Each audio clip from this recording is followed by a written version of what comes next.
ایک گاؤں میں ایک نیک آدمی رہا کرتا تھا، بہت زیادہ نیک تھا، عبادت گزار تھا، اللہ کی عبادت کرتا تھا، اور اگر کسی کی مدد کرنا کبھی پڑ جاتی تھی، غریب تھا لیکن کوئی امیر نہیں تھا، غریبوں کی مدد کرنے والا تھا کہ جو بھی اس کے پاس مال ہوا کرتا تھا اس میں سے غریبوں کی بھی مدد کیا کرتا تھا، اور لوگوں کی طرح نہیں کہ مال ہوتے ہوئے بھی ان کے دروازے سے لوگ بھوکے لوٹ جاتے ہیں، لوگوں کی طرح نہیں تھا، نیک تھا، مالدار نہیں تھا لیکن غریبوں کا خیال رکھنے والا تھا۔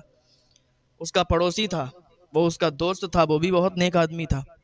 تو ایک دن اسے خبر ہوئی کہ اسی کے محلے میں ایک میت ہو گئی، ایک انتقال ہو گیا، ایک بھائی کا جوان بھائی اس سے بچھڑ گیا، ایک بھائی کا جوان بھائی دنیا چھوڑ کر چلا گیا، انتقال ہو گیا۔ چلو اس کے یہاں چلتے ہیں، اس کو کچھ حوصلہ دیتے ہیں، اس کے گھر چلیں گے، اس سے کچھ باتیں کریں گے، اس کو تسلی پہنچے گی، اس کو ٹھنڈک پہنچے گی، اس کو حوصلہ ملے گا، تو اس کو جو غم لگے ہوئے ہیں ان غموں سے تھوڑی دیر کے لیے کچھ نجات ملے گی، ان غموں سے اس کو چھٹکارا ملے گا۔ چل دیے وہ دونوں، وہ اس کا پڑوسی جو تھا وہ بھی اور یہ دونوں لوگ چل دیے، چلتے رہے، اس کا گھر آ گیا۔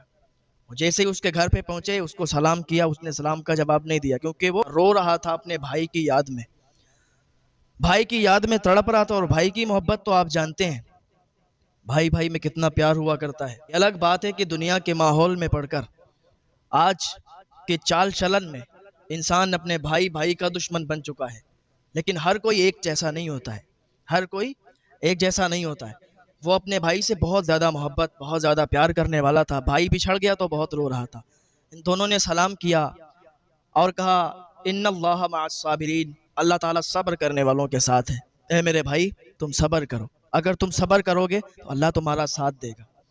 تمہیں اس طرح رونا نہیں چاہیے کیونکہ دنیا میں جو بھی آیا نا اس کو جانا ہے، ہر انسان کو موت کا مزہ چکھنا ہے، ہر جاندار کو موت کا مزہ چکھنا ہے، ہر جاندار کو مرنا ہے، دنیا میں کسی کو رہنا نہیں ہے۔ میرے بھائی آپ یہاں ہو تو آپ ہمیشہ نہیں رہو گے، آپ بھی چلے جاؤ گے، آپ کے جانے پر آپ کے گھر والے آنسو بہائیں گے اور پھر اپنے اپنے کاموں میں ویست ہو جائیں گے، اپنے اپنے کاموں میں بزی ہو جائیں گے۔ لوگوں نے اسے تسلی دی لیکن وہ اتنی تیزی کے ساتھ رو رہا تھا کہ ان لوگوں کی بات اس نے سنی نہیں، اس کو اثر نہیں ہوا۔ ان دونوں نے اس کے ہاتھ پکڑ کر اسے جھیٹا، کہا میرے بھائی اللہ کے واسطے مت رو، اتنا رونا اچھا نہیں ہے صحت کے لیے، جتنا زیادہ رو گے تم بھی اتنی زیادہ پریشانی ہوگی تمہیں، مت رو، جو ہونا تھا وہ ہو گیا، اب جانے والا کبھی واپس نہیں آئے گا۔ اعلیٰ حضرت فرماتے ہیں جانے والوں پہ یہ رونا کیسا، بندہ ناشاد ہے کیا ہونا ہے، جو چلا گیا اب نہیں آئے گا، تو تمہیں رونا تمہارا بیکار ہے۔ غم ہے مجھے معلوم ہے کہ بھائی کے جانے پر کتنا غم ہوتا ہے، اپنے قریبی کے جانے پر کتنا غم ہوتا ہے، لیکن اس غم کو لے کر بیٹھ جانا یہ اچھی بات نہیں ہے۔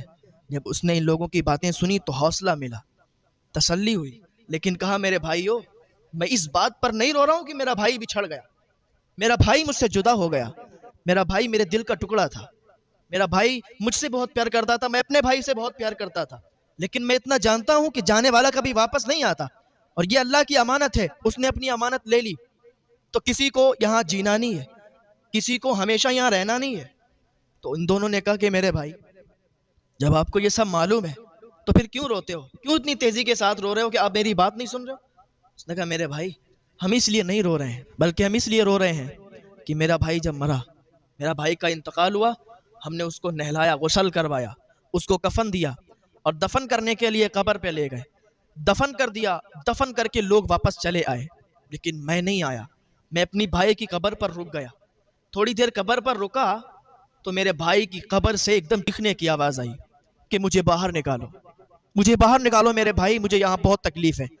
جب میں نے اپنی بھائی کی آواز سنی تو میں سمجھا کہ میرا بھائی زندہ ہو گیا، میں نے سوچا کہ میرے بھائی کو ابھی موت نہیں آئی، ہو سکتا ہے کہ میرا بھائی زندہ ہو گیا۔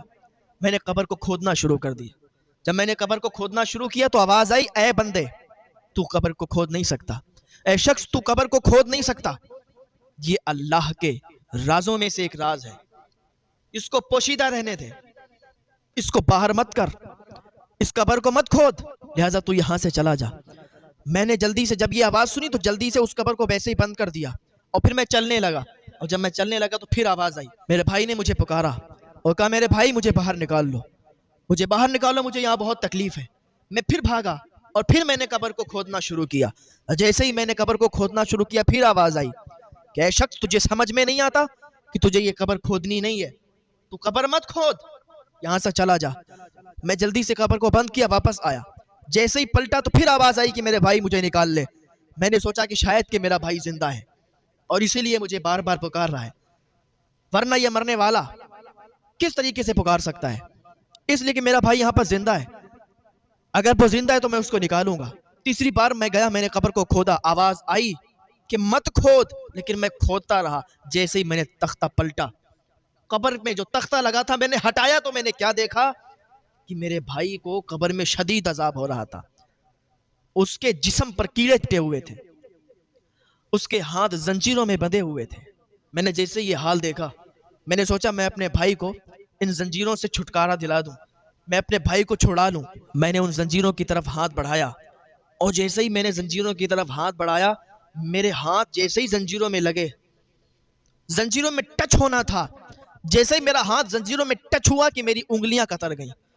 اتنا شدید عذاب ہو رہا تھا اس پر, اور وہ زنجیریں اتنی تیز گرم تھیں کہ میں نے جیسے ہی ہاتھ لگایا میری انگلیاں قطر گئیں. اس نے چادر ہٹائی, کا دیکھو میری انگلیاں قطری ہوئی ہیں. واقعی اس کی انگلیاں قطری ہوئی تھیں. کہا اتنی شدید مجھے تکلیف ہوئی کہ زندگی میں کبھی بھی اتنا درد مجھے نہیں ہوا تھا جتنا اس دن مجھے درد ہوا. میں نے ترنت تختہ پلٹا, مٹی ڈالی اور میں گھر پر واپس آ گیا. اس دن سے میں رو رہا ہوں, میں چیخ رہا ہوں, میں تڑپ رہا ہوں کہ آخر میرے بھائی کو یہ عذاب کیوں دیا جا رہا ہے, آخر میرے بھائی کو اتنی شدید تکلیف میں کیوں رکھا گیا ہے. میں وہ بات سوچ سوچ کر رو رہا ہوں کیونکہ مجھے اپنے بھائی سے بہت پیار تھا, مجھے اپنے بھائی کا یہ درد سہا نہیں جاتا. تو یہ جو دو شخص تھے اللہ کے نیک بندے, انہوں نے کہا اچھا مجھے یہ بتائیں کہ تمہارا بھائی وہ کرتا کیا تھا, کیا تمہیں ایسا کوئی جرم اس کا پتہ ہے کہ جو وہ دنیا میں رہ کر کیا کرتا تھا, کیا تمہیں ایسا کوئی گناہ اس کا پتہ ہے کہ وہ دنیا میں رہتا تھا اور کرتا تھا تمہارے سامنے. اس نے کہا ہاں, میرا بھائی 3 گناہ کیا کرتا تھا, 3 جرم کیا کرتا تھا. کہا اچھا کون سے گناہ کرتا تھا, کون سے جرم کرتا تھا. کہا سب سے پہلی بات تو یہ کہ میرا بھائی مالدار بھی بہت تھا, پیسوں کی کوئی کمی نہیں تھی, لیکن اس کے دروازے پر کوئی اگر غریب آتا تھا تو وہ اس کا مذاق اڑاتا تھا اور مذاق بنا کے اس کو بھگا دیتا تھا.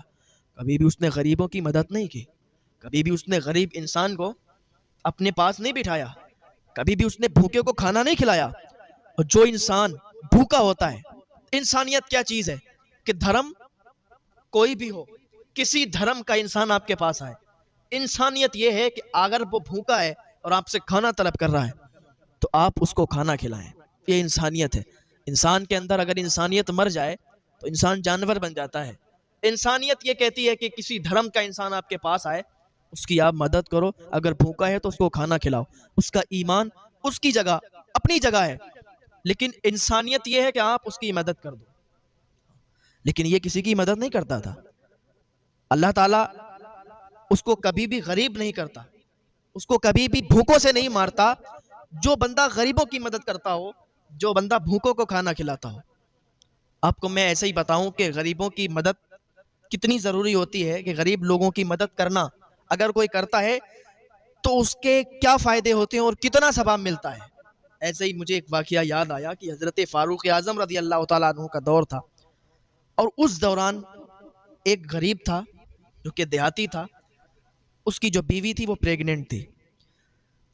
اس کے شدید درد اٹھا, اس کے شوہر کے پاس اتنی دولت نہیں تھی, اتنا مال, اتنے پیسے نہیں تھے کہ وہ علاج کروا لیتا یا اس کے لیے اچھی غذائیں لا کے دیتا, اسے کھلاتا.